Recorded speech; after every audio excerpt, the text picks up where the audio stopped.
İndi də 20 noyabr 2025-ci ildir. Qeyri-qanunsuz buranın Daxili İşlər naziri Arsen Avakovun sifarişi ilə həbs olmuşam Qarabağda döyüşdüyümə görə. İndiki buradayla ayın tarixi 20 noyabr 2025-ci il. Özüm Jitomirdə 4 nömrəli Cəzaevin türmədə yerləşirəm. Bu günlərim tezdən bizim milləti qarşı söyüş söyülüb, buranın administrasiya tərəfindən, buranın işçilər tərəfindən bütün millətimizə qarşı təhqir olunub və neçə dəfələrlə olub ki, buradakı millətimizi incidib, qeyri-qanunsuz döyüblər. Mən razıyam ömrü həbsə, razıyam ömür ölümə də, öz millətimə görəm də, öz dövlətimə görəm də, öz xalqıma görəm də.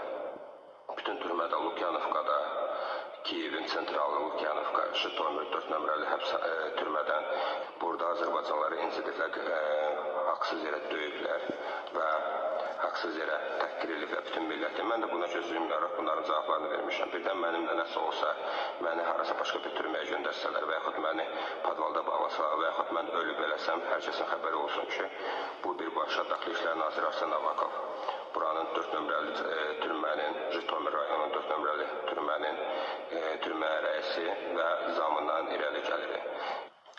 Misir Qasımlı dar vəziyyətdədir. Misir Qasımlının niyə döyüş bölgəsinə Xarkova göndərilir? Bu qərarın arxasında nə dayanır? Söhbət hazırda həbsdə saxlanılan bir Azərbaycanlıdan gedir. Misir Qasımlı Avakovun sifarişi ilə saxlanılıb Ukraynada. O, 2-ci Qarabağ müharibəsinin iştirakçısıdır və bunu heç vaxt gizlətməyib. Saxlanıldığı müddətdə Misir təkcə özü üçün yox, cəzaçəkmə müəssisəsində olan digər Azərbaycanlıların müdafiəsinə qalxıb. Millətimizə qarşı təhqiramiz sözlər səsləndirilib. Misir buna susmaqla cavab verməyib. Məhz bu mövqe vəziyyəti daha da kəskinləşdirib və ciddi problemə çevrilib. Bugün Misirin vəziyyəti çox dərəcə ağırdır. Qollarında ciddi xəsarətlər var. Sarıqlarla bağlıdır. Hazırda Misir xüsusi nəzarət altındadır. Kameraların qarşısında saxlanılır. Vəkilin onunla görüşünə icazə verilmir. Ərzaq göndərişləri mütəmadi şəkildə məhdudlaşdırılır. Bütün bu təzyiqlərə baxmayaraq, Misir saxlanıldığı müddətdə də millətimizdən olanların yanında dayanıb.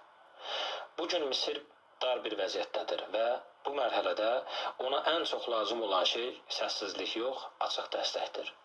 Mən bu dueti ona görə etdim ki, bu səs tək qalmasın. Bu qədər açıq risk varkən niyə Misir üçün ciddi birlik, dəstək yoxdur? Çox sağ olun, diqqətinizə görə.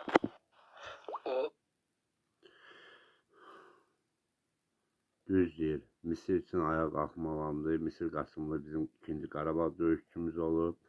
Ona görə də həbs olunub. Bütün Azərbaycan xalqından səslənirəm. Bu video paylaşacağım. Hamısı dəstək versin. Misir paylaşsın. Azərbaycan Respublikası Ali Komandanına çatsın. Müdafiə Nazirliyimizə çatsın. Vaxtı ikən Qarabağ 2-ci döyüşlərində iştirak edən bizim hərbiçimizi deyim, əskərimizi deyim, canın fəda edən oğlanımızı ona xilas etmək üçün bütün xalq ayağa qalxmalıdır. Hətta Azərbaycan Respublikasının Ali Komandanı belə danışıqlar aparmalıdır, Misiri azad edilməlidir. Bu qədər.